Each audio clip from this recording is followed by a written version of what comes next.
Bonjour. Alors bonjour, bienvenue au Festival des technologies vertes qui se tient, comme vous l'avez remarqué, en même temps que le Salon des véhicules électriques ici au Stade olympique de Montréal. Mon nom est Scott McKay. Je suis un consultant, je suis auteur, enseignant. Ça fait plusieurs années, ça fait déjà une quarantaine d'années que je suis impliqué dans le domaine de l'environnement. Alors, ça me fait très, très plaisir de vous voir aussi nombreux aujourd'hui. Alors, je vais avoir le plaisir d'animer ce panel sur l'entrepreneuriat éco-responsable. Alors, tous les gens qui vont nous parler de technologie verte, on a très hâte d'entendre ce qu'ils ont à dire. Mais je voudrais d'abord remercier Logiq. Logiq, L-O-J-I-Q, donc les Offices Jeunesse internationaux du Québec, qui commandite cette activité aujourd'hui. Logiq, c'est un organisme gouvernemental qui, depuis 50 ans, donc quand j'étais tout jeune, favorise le développement professionnel et personnel des jeunes Québécois âgés de 18 à 35 ans en leur permettant de réaliser un projet comportant une mobilité au Québec, au Canada et à l'international. Alors, le panel va se dérouler comme ceci. Chacune des panélistes aura 5 minutes. Là, il nous en manque un. Il nous manque Samy, qui va arriver incessamment. Alors, vous allez voir un jeune homme s'installer sur ce siège. Et chacun d'entre eux aura 5 minutes. Donc, c'est lui qui va parler en dernier. On va commencer avec Vincent Moreau de Écotech Québec. Et ensuite, chacun des entrepreneurs verts va nous présenter son entreprise. Ensuite, j'aurai une série de questions pour démarrer, animer la discussion entre les panélistes. Et vous, dans le public, vous aurez aussi l'occasion de poser des questions. Alors, si vous avez des questions, notez-les dans votre tête là, pendant que les panélistes parlent. Et par la suite, il y a quelqu'un qui va vous donner le micro en bas pour poser vous-même vos questions. Ça va? Alors, commençons. Donc, je vais vous présenter rapidement les gens. Alors, il y a Samy qui n'est pas là. Il est déguisé en homme invisible pour l'instant. Lui est de la compagnie Cap Solaire, donc qui développe des modules solaires intégrés aux véhicules électriques. Alors, quand il va arriver, il pourra nous en parler. Tatiana, ici, Esteves, elle est de la start-up Permalution. Et Permalution, elle a un kiosque là-bas. Vous pourrez aller discuter avec elle plus tard. Elle travaille dans la technologie de collecte d'eau. Tenez-vous bien, des brouillards et des nuages. Du brouillard, collecter l'eau du brouillard des nuages, c'est assez fantastique. Fabien Perrault, ici, de la firme Oslo. Et Oslo offre des services comme des sites web éco-conçus, parce que vous savez que sur le web, ça a une empreinte digitale, hein, une empreinte environnementale, le digital. Aussi des services de graphisme responsable et des conseils en stratégie digitale. Bien, il y a aussi Vincent Moreau, qui est, depuis 2019, le vice-président exécutif d'Écotech Québec. Qu'est-ce que c'est Écotech Québec? La grappe des technologies propres, la grappe des technologies vertes au Québec. Et avant ça, je le connais depuis un petit bout de temps parce que auparavant, il a dirigé le Conseil régional de l'environnement de la Montérégie avant d'occuper le poste de directeur général du regroupement national de tous les CRE, de tous les conseils régionaux de l'environnement du Québec, qu'on appelle affectueusement le ARN, CREQ. Et c'est Vincent qui va mettre la table en présentant le portrait de l'écosystème de l'entrepreneuriat vert au Québec. Alors, tout de suite, Vincent, s'il vous plaît. Merci beaucoup, Scott. Donc, je demanderai le pointeur au technicien, si vous l'avez. Oui. Comment je fais pour Oui, parfait, c'est bon. Excusez-moi. Un restant de COVID. Donc, bonjour à tous, bienvenue à ce panel qui va être super intéressant, en fait. Je me présente, Vincent Moreau, comme Scott a dit. Écotech Québec, en fait, là, grosso modo, ce que ça fait, c'est que ça rassemble les acteurs, que ce soit les entreprises, des investisseurs, que ce soit des innovateurs, ceux qui ont des idées, à se rencontrer, à accélérer le changement, justement, des pratiques en entreprise pour atteindre les objectifs de changement climatique, réduction de gaz à effet de serre, gestion de l'énergie, etc. Donc, Écotech Québec, là, on est la personne, le regroupement qui rassemble les acteurs là, pour faire avancer les choses plus vite. Puis je vais vous dire comment. On les représente au sein du gouvernement parce qu'il faut des politiques pour faire avancer les choses plus vite. Et on fait du maillage. Ils se rencontrent entre eux pour trouver des solutions à des entreprises qui ont des enjeux. Donc, grosso modo, on est l'interlocuteur privilégié de l'industrie des technologies propres. Mais avant ça, les technologies propres, ce qu'il faut savoir, c'est que ça fait partie d'une plus grosse industrie. On parle d'économie verte. Qu'est-ce que l'économie verte? Hein? Donc, ça représente au-dessus de 84 000 emplois, juste au Québec, quand on parle d'économie verte. Ça représente un chiffre d'affaires de 9 milliards de dollars. Ça représente plus de 55 % justement des économies d'entreprise ou des chiffres d'affaires d'entreprise au niveau des nouvelles innovations, nouveaux entrepreneurs. Juste au Québec, ça c'est une étude qu'on avait faite en 2018, ça date un peu, donc on peut multiplier par 20 % les chiffres qui sont là, mais c'est plus de au moins 450 entreprises, seulement des innovateurs, des startups en technologie propre.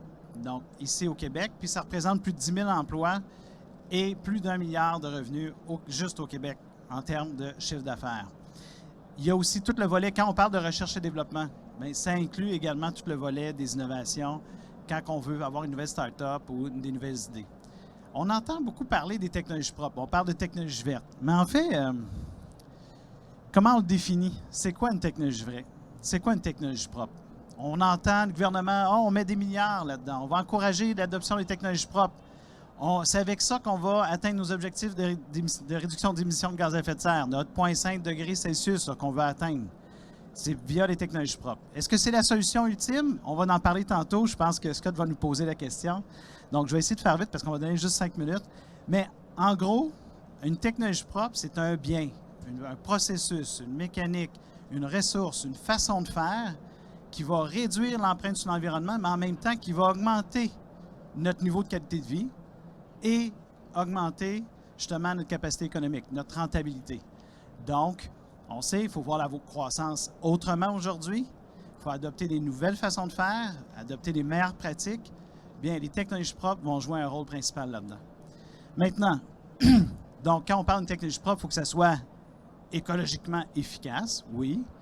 Il faut que ça soit économiquement avantageux, ou sinon, on ne veut pas rien adopter qui n'est pas rentable. On veut que ça soit. Mais surtout, on veut que ça soit socialement responsable.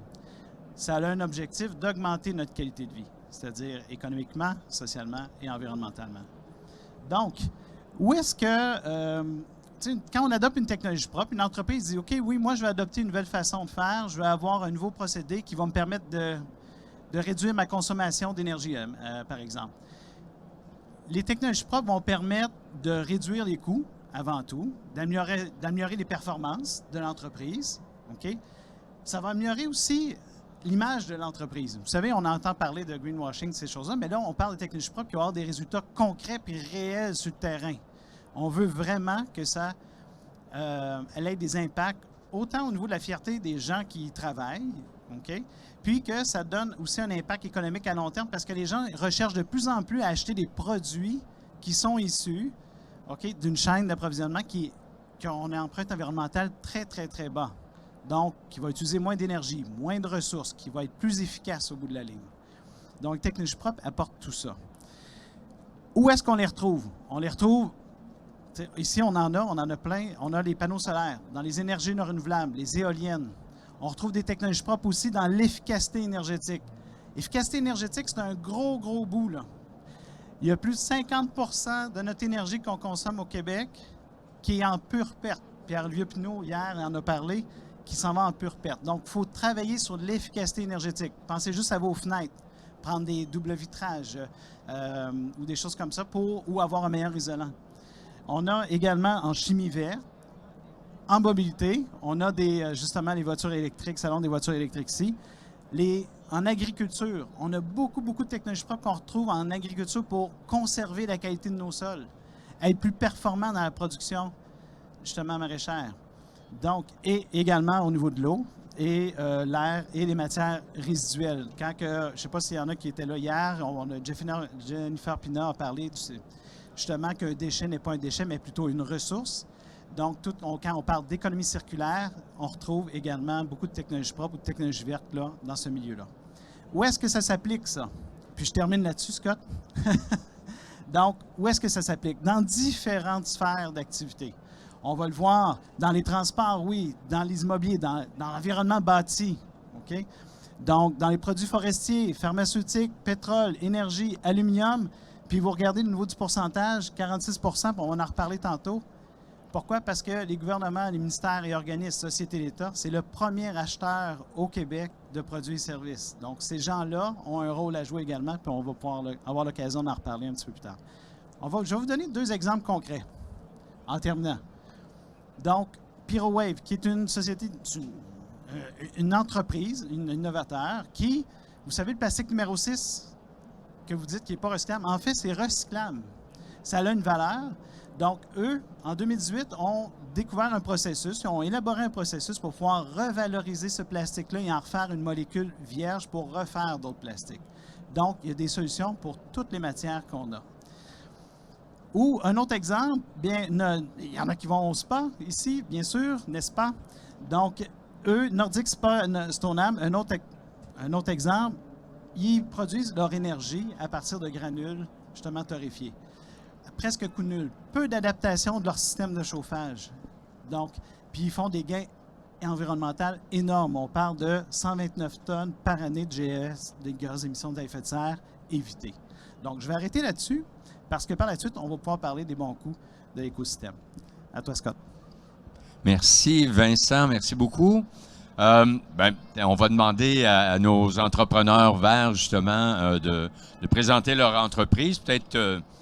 le thème, c'était « Est-ce que les technologies vertes vont sauver la planète? » Alors, peut-être que vous pouvez nous dire un peu ce que vous faites dans ce sens-là. Merci. Merci. Oui, bien sûr. Bonjour tout le monde. Mon nom, c'est Tatiana Esteves. Je suis fondatrice PDG de la start-up Permalution. Comme Scott l'a mentionné, on fait la collecte de l'eau, des brouillards et des nuages. Donc, comme la pluie se considère précipitation verticale, la nuage se considère précipitation horizontale, puis on peut en collecter jusqu'à 3 fois plus d'eau qu'avec la pluie. Donc, on a 3 systèmes qui nous permettent de collecter l'eau de la nuage. Le premier, ça s'appelle le radar à eau. C'est un ensemble de senseurs météorologiques conçus pour analyser la nuage en tant que source d'eau. Aujourd'hui, toutes les données sont dans les aéroports, surtout pour la mobilité, la visibilité, mais pas en tant que source d'eau. Donc, une fois qu'on installe notre radar à eau, ça nous permet de savoir c'est quoi les coûts-bénéfices, les coûts par litre pour la région, puis comment que la nuage ou les brouillards bougent pour placer notre 12e produit ou module. Ça s'appelle les collecteurs de brouillard. Nous avons 2 types de collecteurs. Le premier, ça rentre dans un backpack, c'est style prêt-assemblé, genre module IKEA. Quelqu'un peut l'assembler sans avoir l'aide de l'équipe Permalution. Puis on a des autres modules pour la collecte d'eau de nuages qui sont à niveau industriel, plus pour des services d'utilité d'eau. À date, on a déployé des projets dans la conservation au Mexique pour sauver des orchidées en voie d'extinction dans des aires naturelles protégées qui ont beaucoup de sécheresse, beaucoup de feux de la forêt et beaucoup de ventes illégales, clandestines de ce type d'orchidées. On a réinstallé, disons, à peu près 130 plantes de ces 2 types d'orchidées. Donc, je peux dire oui, les technologies propres peuvent aider à sauver la planète. On a reçu des belles lettres de recommandations de ces gouvernements avec qui on a aidé à trouver une nouvelle source d'eau. Puis l'année passée, on a commencé aussi à travailler dans l'industrie minière parce qu'il y a beaucoup des impacts environnementaux. Si on peut travailler avec une source d'eau qui est plus soutenable, puis prendre des sources qui ne nuisent pas les écosystèmes, c'est encore mieux. Cette année, on a vendu notre 3 plus grands projets dans l'agriculture, aussi dans l'observation des changements climatiques. On a été approché par une institution de recherche en changement climatique. Apparemment, les brouillards et la nuage, c'est un indicateur très fort pour comprendre les changements climatiques. Donc, on fait un observatoire, les premiers au monde de ce type, qui est basé en Basse-Californie. On va les reproduire dans différents points de la planète pour savoir cette source d'eau où il y a des régions candidates pour ça. Notre 3e module, puis je finis bientôt, je vous promets, ça s'appelle l'Atlas du brouillard. Donc, on a pris toutes les données de nos radars à eau, des projets qu'on a déjà faits, puis on a fait un modèle prédictif qui nous permet de savoir où dans la planète l'équation du brouillard, ça se trouve pour collecter cette source d'eau. Donc, c'est avec ça qu'on travaille maintenant. Puis, si vous avez des questions ou après les panels, comme Scott l'a dit, on a une stand là-bas. Donc, enchanté de continuer la conversation. Merci. Merci beaucoup, Tatiana. Oui, c'est assez intriguant, merci. Maintenant, donnons la parole à Fabien. Ouais. Bonjour à tous. Donc, je m'appelle Fabien Perrault. Je dirige une agence web éco-responsable qui s'appelle l'agence Ocello. On est une équipe de 9 personnes. En fait, ce qu'on fait, c'est qu'on accompagne les entreprises, bien souvent les entreprises engagées, les entreprises à impact, à développer une communication plus responsable et plus durable sur le web, en particulier à travers le travail qu'on peut faire sur les sites web, mais aussi sur leur gestion des réseaux sociaux, sur la gestion de leur publicité en ligne, ce genre de choses. En fait, le but, c'est quoi? C'est de mettre l'accent sur la réduction de leur empreinte environnementale. On en prend de plus en plus conscience, donc que ce soit dans le milieu pro ou dans le milieu perso, on sait que le web pollue vraiment beaucoup. Le web, aujourd'hui, tout ce qui est numérique, ça pollue autant que l'aviation civile et ça fait que croître. Donc c'est un domaine qui est vraiment... Je ne sais pas si faut que ce soit appliqué à très large échelle, la réduction de l'empreinte pour qu'on aille dans le bon sens, mais en tout cas, il y a vraiment beaucoup de choses à faire. On met beaucoup l'accent sur les sites web, c'est ce qui pollue le plus, c'est vraiment le pilier, le pilier de toute présence en ligne. Quand on parle de réduire l'empreinte d'un site web, par exemple, ça va être des choses toutes bêtes, ça peut être compresser les images, ça peut être choisir un hébergeur de données vert, éco-responsable, qui s'alimente à partir d'énergie renouvelable, ce genre de choses. Il y a vraiment différentes techniques à mettre en place à différents paliers. Le but, c'est quoi? C'est vraiment de permettre aux entreprises de réduire leur impact de leur présence en ligne, mais en bénéficiant quand même des avantages qu'offre le web en termes de référencement, de visibilité, de notoriété. Typiquement, l'année dernière, on a accompagné une vingtaine d'entreprises et on a réussi à réduire leur empreinte au total de plus d'1 tonne de CO2. Donc il y a des choses à faire, appliquées à très large échelle, c'est sûr qu'il y a des résultats à apporter. En moyenne, entre un site éco-conçu et un site classique, au sein de l'agence, on arrive à réduire l'empreinte d'environ 20 à 30%. Sur des petites entreprises, ça fait déjà des chiffres intéressants. Sur des entreprises qui font des centaines de milliers de visiteurs par mois ou par an, c'est sûr que l'impact est très important à réduire. Donc c'est ça, c'est le but. Nous, ce qu'on essaye de faire, c'est vraiment de permettre aux entreprises de continuer de se développer sur le web, mais vraiment en valorisant leur engagement écologique, voilà, avoir un petit peu le meilleur des deux. Ben, merci Fabien. Alors effectivement, il y a quelques années, je sais pas, on se disait, lorsque les entreprises, les activités vont être plus sur le web, ça va être virtuel et là, ça n'aura pas d'impact environnemental.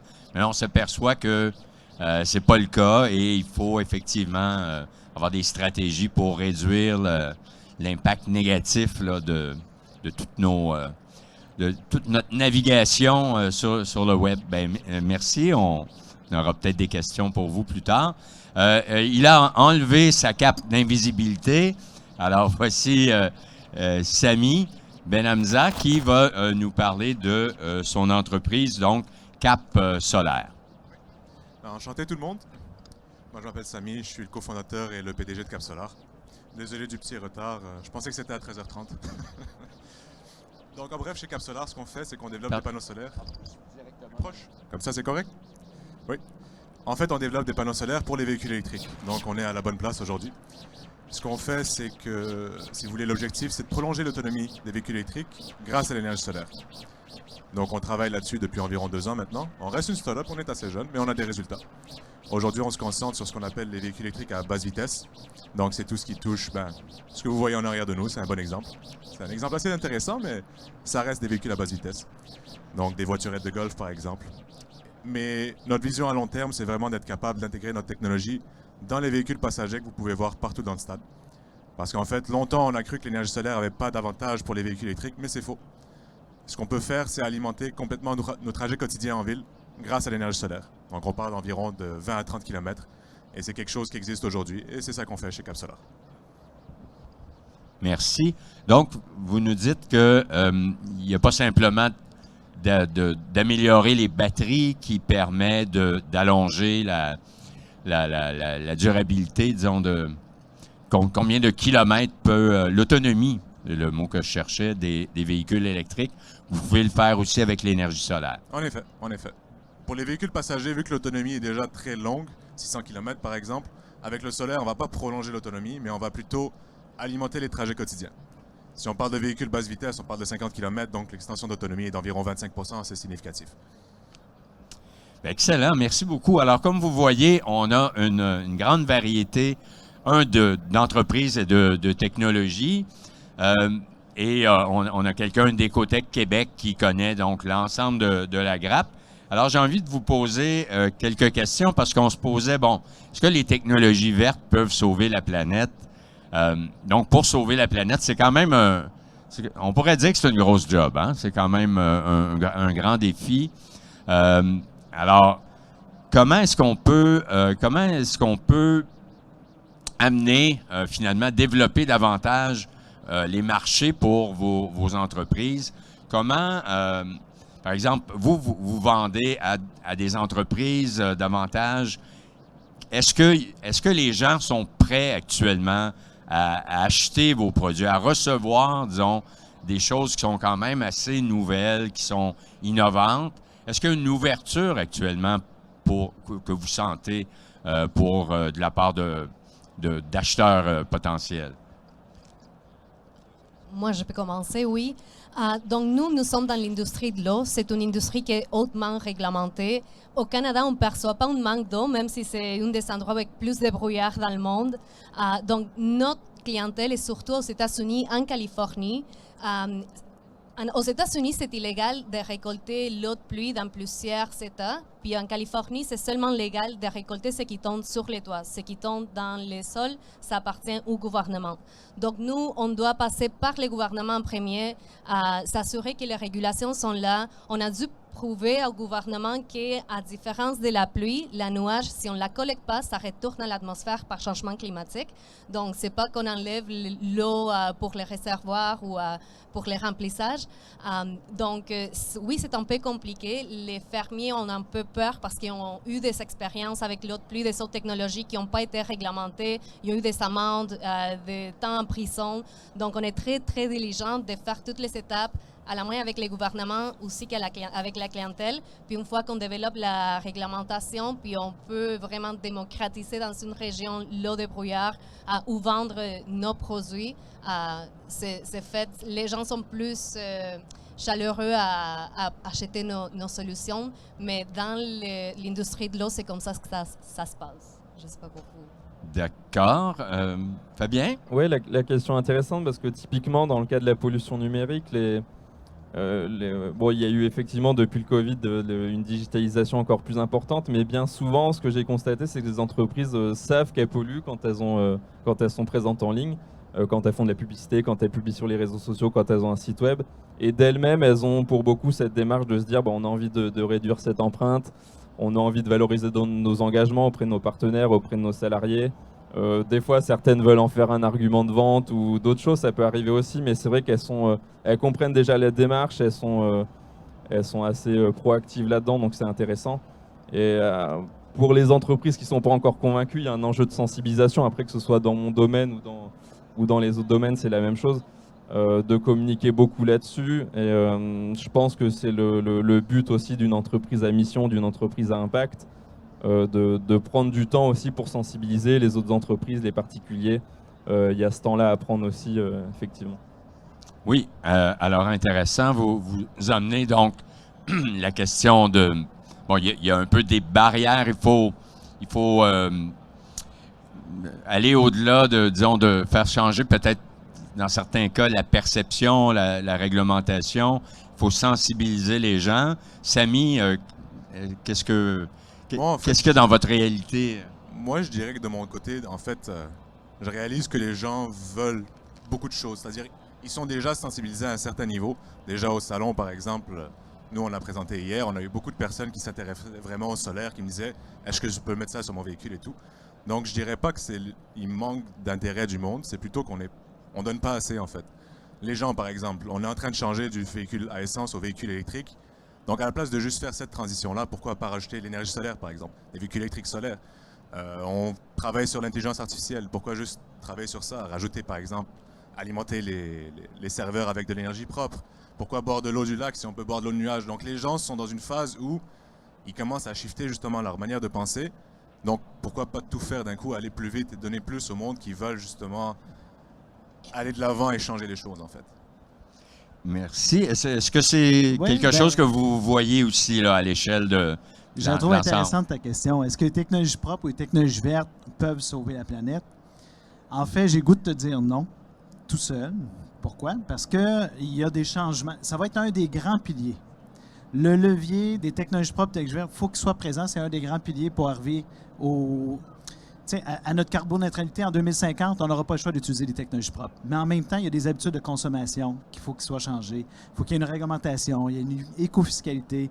Il faut qu'absolument que les gens ils réalisent qu'il faut protéger la biodiversité également, les milieux naturels. Donc, c'est une complexité, c'est une approche multiple pour sauver justement la planète, puis se rendre aux objectifs de carboneutralité, protection de biodiversité, puis notre alimentation. Technologies propres vont nous aider à y parvenir. Une fois qu'on a l'objectif, la vision, parfait, c'est quoi les moyens? Il y a notre comportement, consommation, mais il y a aussi les technologies qui sont à côté. C'est pour ça qu'il y a des solutions qui sont là, puis nous, notre rôle justement chez Écotech Québec, c'est de faire connaître et faire rayonner ces innovateurs-là. Parce que souvent, une entreprise ne savent pas que ça existe. Donc, comment on fait?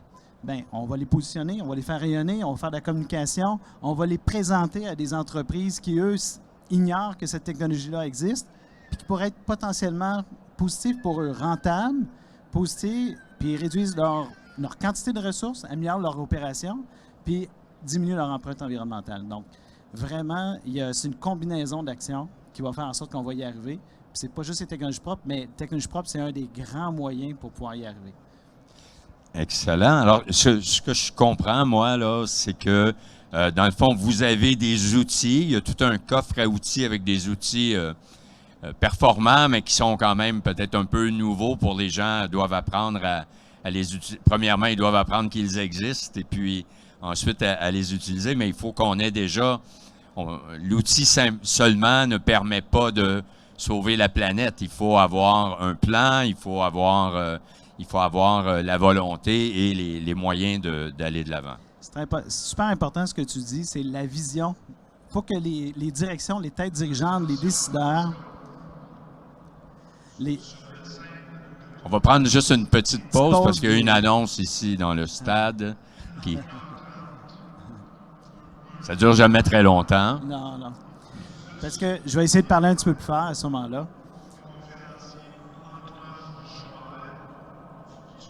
Mais on n'entend rien. Ça me fait penser à la fois où je suis venu voir le spectacle des Rolling Stones au Forum, ici au stade. C'était épouvantable le son.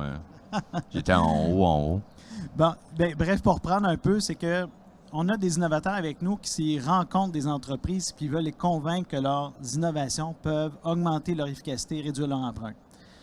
Donc, il faut des arguments économiques et tout ça. Donc, il faut convaincre la tête, les décideurs. Il faut qu'ils soient convaincus qu'il y ait la vision, puis qu'ils voient les gains également de l'adoption d'une telle technologie. Une fois qu'ils sont convaincus, là, à ce moment-là, souvent, c'est facile à mettre en place, puis souvent, on passe par un projet de démonstration. Donc, on fait les preuves. On vient dérisquer, en fait, l'innovation pour dire, regardez, c'est rentable, ça fonctionne, puis ça serait bon pour vous. Parce que voici tel gain, les gains environnementaux, sociaux, économiques et tout ça. Donc, une fois la démonstration est faite, à ce moment-là, souvent, c'est très facile d'adopter cette nouvelle pratique-là. Sauf que ça prend un temps. On vient de vivre la pandémie. La pandémie, qu'est-ce que ça a créé?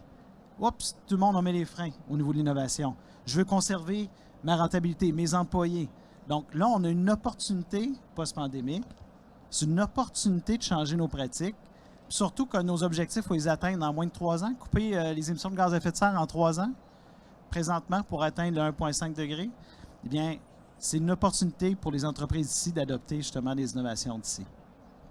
Excellent. Moi, j'aimerais savoir justement dans cette perspective-là, c'est quoi les choses que vous avez faites ou que vous êtes en train de faire qui vous permettent justement de passer on pourrait presque dire du laboratoire au marché, là? Comment est-ce qu'on peut partir avec une petite entreprise comme la vôtre et la faire fleurir, la faire grandir? Avez-vous sentez-vous que vous avez suffisamment de soutien? Qu'est-ce qui pourrait vous aider à aller plus vite, à aller plus loin? OK, je commence encore une fois. Donc, de notre côté, moi, je vais vous mettre un peu en contexte. C'est quoi ma motivation derrière avoir commencé cette entreprise pour la collecte d'eau, de brouillard et de nuages? Donc, moi, après l'université, c'était toujours mon rêve d'aller faire du backpacking à Californie. Une fois que j'étais arrivée là-bas, ça m'a beaucoup choqué de vivre pour la première fois une situation de sécheresse, d'apprendre que les États-Unis avaient eu des pertes de plus de 250 billions de dollars à cause de la sécheresse. Mais encore, la chose qui m'a choqué le plus, c'est d'apprendre que les fermiers s'enlevaient leur vie à cause des coupures d'irrigation. Puis c'est là que je regardais par la fenêtre, j'étais à San Francisco, je regardais les brouillards, puis c'est là que ça a tombé l'idée. Et puis, je crois que ça a quelque chose... des fois, on pense qu'on doit être vraiment préparé pour achever des choses ou partir une entreprise. Je venais tout juste de finir mes études. J'ai rentré dans un accélérateur en technologie propre, le plus grand en Amérique du Nord. Puis, on a fait aussi... on a eu beaucoup de support des organismes puis des entités qui ont vu notre vision aussi.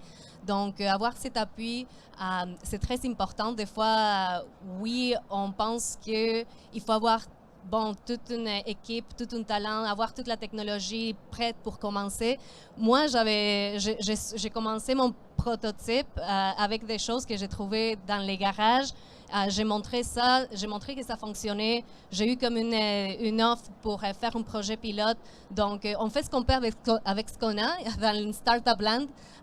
Mais c'est ça, l'appui, c'est super important aussi des organismes qui comprennent plus en plus les besoins pour les technologies vertes et les solutions qu'on fait. Selon les Nations Unies, 2/3 de la population d'ici 2030 va être en stress hydrique. Et puis, il y a 14 pays déjà qui sont en sécheresse extrême. Donc, il faut se dépêcher un peu. Puis, c'est bien de voir que de plus en plus, les gens sont plus ouverts à recevoir ce type de solutions. Merci. Sam, vous aviez... Un point que vous avez mentionné, Tatiana, que je trouve qui fait vraiment du sens, c'est être capable de développer un premier prototype avec rien, mais quand même utiliser ce rien-là pour prouver que ça fonctionne et intéresser les gens et faire une vitrine technologique. Parce que dans notre cas, c'est la même chose. On a commencé avec rien, c'était un projet de fin d'études, on a tout fait de nous-mêmes.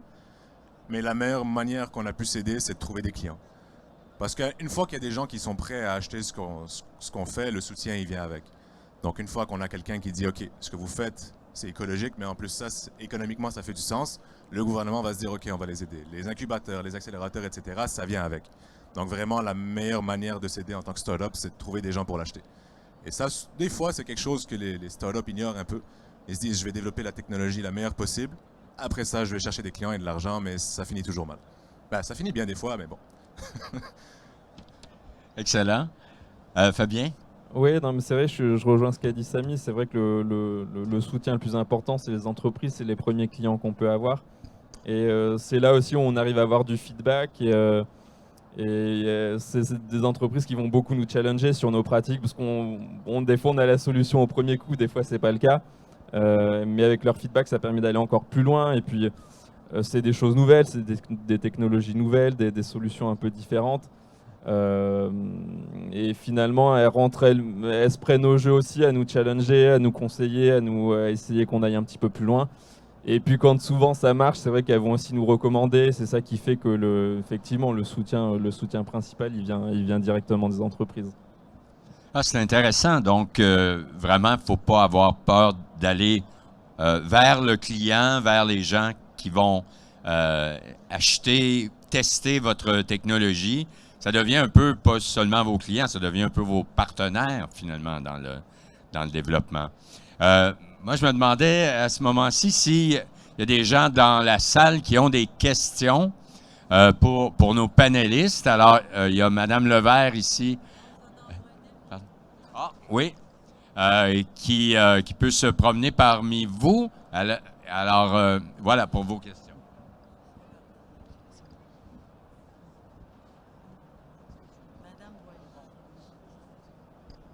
Merci.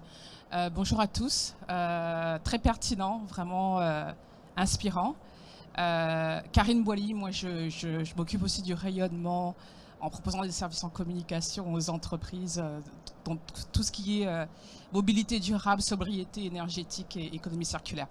Je me demandais, j'avais comme une question, mais pour tous finalement, c'est de savoir quels sont vos prochains défis et sur le plan entrepreneurial, sur le prochain défi aussi que vous avez à relever en développement d'affaires et aussi le dernier défi pour relever les enjeux climatiques.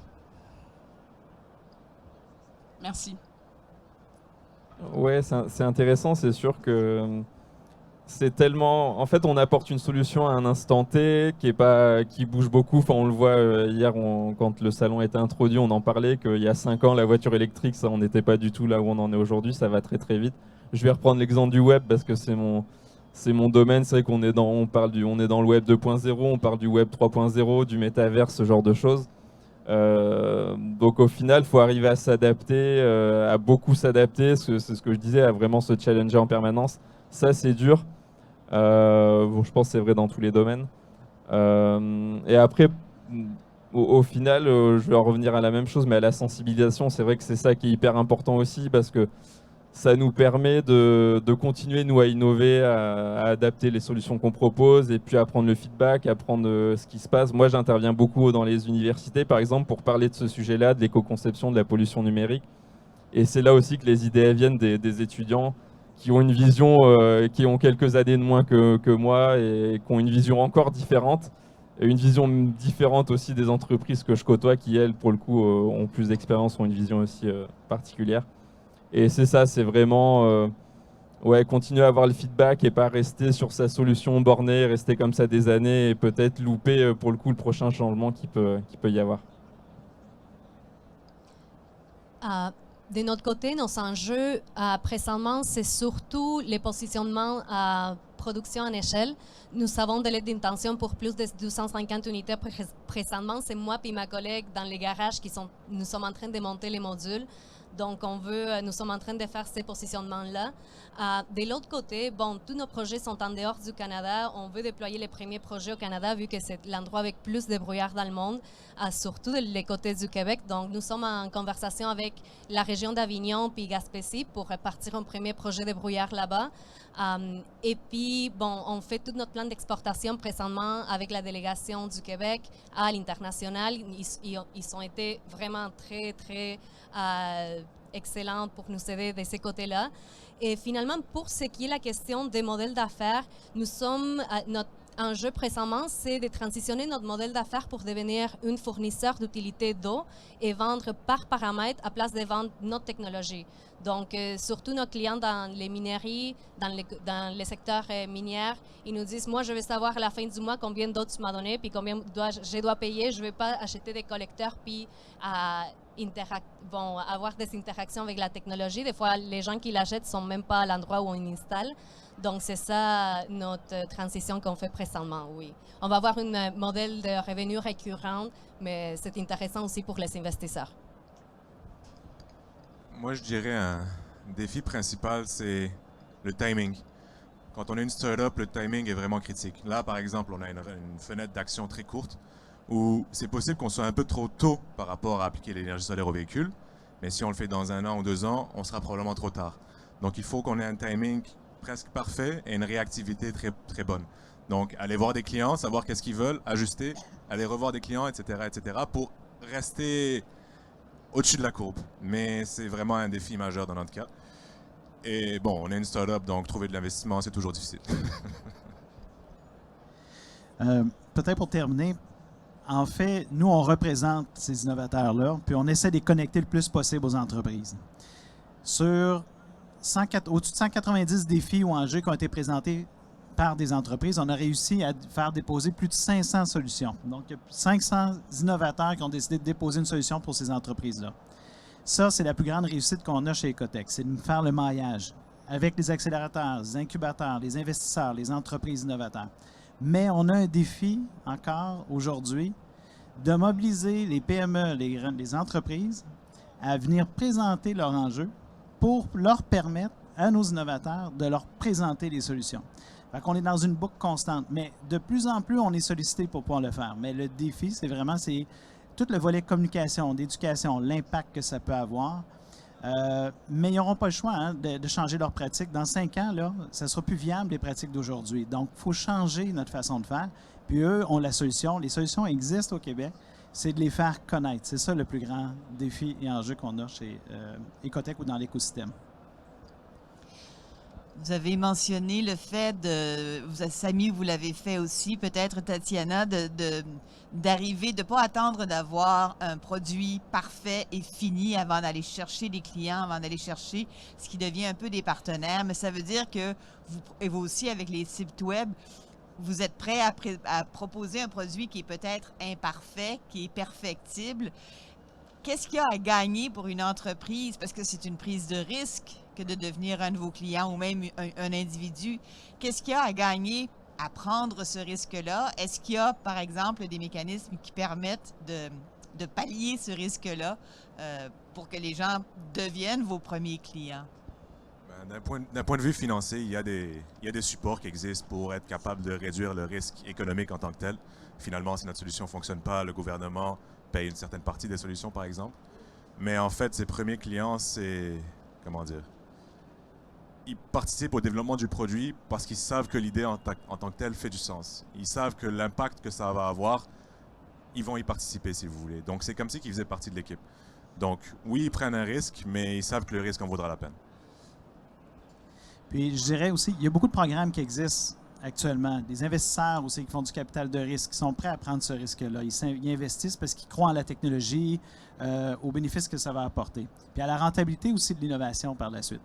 Il y a ceux qui ont le plus grand pouvoir d'achat que j'ai dit tantôt, les marchés publics, c'est-à-dire les ministères, les sociétés d'État et les municipalités.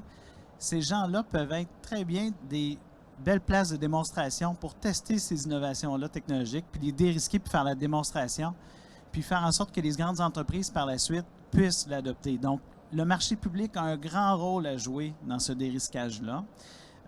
Et puis, il y a beaucoup de gens sur place qui sont prêts à accompagner. Il faut justement, qu'ils connaissent c'est quoi les programmes. Fait qu'ils nous appellent pour dire qu'est-ce qui existe, c'est quoi les financements, puis comment on peut être accompagné pour dérisquer, puis faire en sorte qu'on puisse rendre jusqu'au bout. Et un dernier point que je rajouterais, il ne faut pas oublier que ces entreprises, ça reste des humains. Donc, il y a des humains qui sont un peu plus stimulés, si vous voulez, par le risque.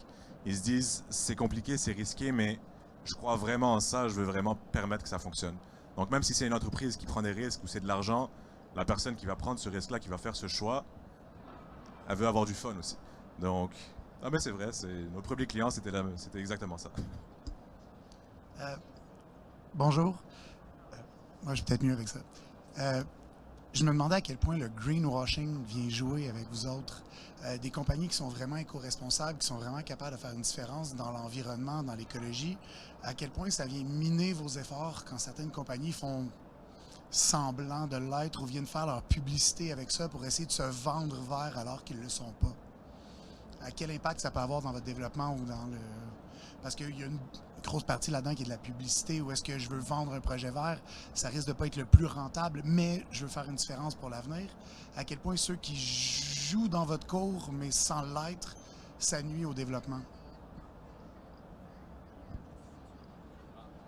Ouais, mais au final, c'est un petit peu ce qui nous nourrit aussi, en fait, quand on lance une activité comme ça, quand on est entrepreneur, c'est ce qui nous nourrit d'être challengé comme ça en permanence, de devoir lever des objections, d'avoir des gens, pas qui doutent de nos solutions, mais qui arrivent à mettre l'accent vraiment sur ce qu'il faut. Et c'est là aussi où on arrive à comprendre si on va dans le bon sens, si on répond vraiment à un besoin. C'est en voyant ces personnes, ces entreprises mettre vraiment le doigt sur ce qu'il faut. Si les retours qu'on a, les feedbacks qu'on a, les interrogations qu'on peut avoir en face, si on sent que finalement les gens n'ont pas compris, c'est là aussi qu'on arrive à ajuster. Mais c'est sûr, dans mon domaine par exemple, il y a effectivement des entreprises qui ont envie d'avoir un site éco-responsable, d'avoir des choses comme ça pour en faire un argument de vente, pour en faire... Voilà, il y en a qui veulent valoriser leur engagement avec ça, il y en a d'autres qui veulent s'en servir pour surfer un peu sur la tendance. Il y a un petit peu les deux, c'est vrai, mais au global, c'est vrai qu'au final, ça nous challenge et bon, c'est ce qui est le plus important et c'est ce qui permet de nous adapter. Pour avoir travaillé longtemps... Ah, vas-y. Non, vas-y. Merci. Bon, de notre côté, on utilise beaucoup un peu comme filtre lorsqu'on parle avec des partenariats ou des clients qui nous demandent « OK, c'est quand que je peux prendre la photo pour la mettre dans mon site web ?» C'est pas ça l'objectif du projet. Donc, ça nous donne aussi un peu d'idées c'est quoi les partenaires ou avec qui on veut faire affaire. Puis travailler avec des gens qui sont alignés avec notre vision puis notre mission aussi. Mais des fois, on prend les eco-washing pour voir qu'est-ce que l'entreprise fait. Puis ça nous donne un indicateur de comment ils sont sérieux pour ce type de projet. Peut-être Samy, puis Vincent pour avoir le mot de la fin, parce qu'on doit conclure. On a un autre panel qui commence très bientôt. Moi, je vais prendre 5 secondes. Mais le greenwashing, dans notre cas, je suis d'accord, c'est un gros problème. L'industrie automobile, tout ce qui est le vert, c'est problématique. Mais comme il a bien dit, en fait, ça nous challenge vraiment bien. Donc, nous, au début, il y a des gens qui pensaient qu'on faisait du greenwashing. On a parti tester notre solution en Floride. On est revenu, on avait du data. On nous disait « Ah, mais green, c'est pas vrai. » Regardez, on a les chiffres.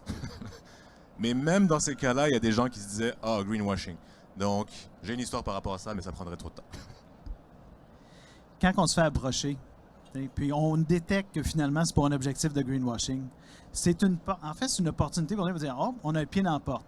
Il sent qu'il est obligé de changer son message parce que ça a un impact sur sa business, ou il veut améliorer le message.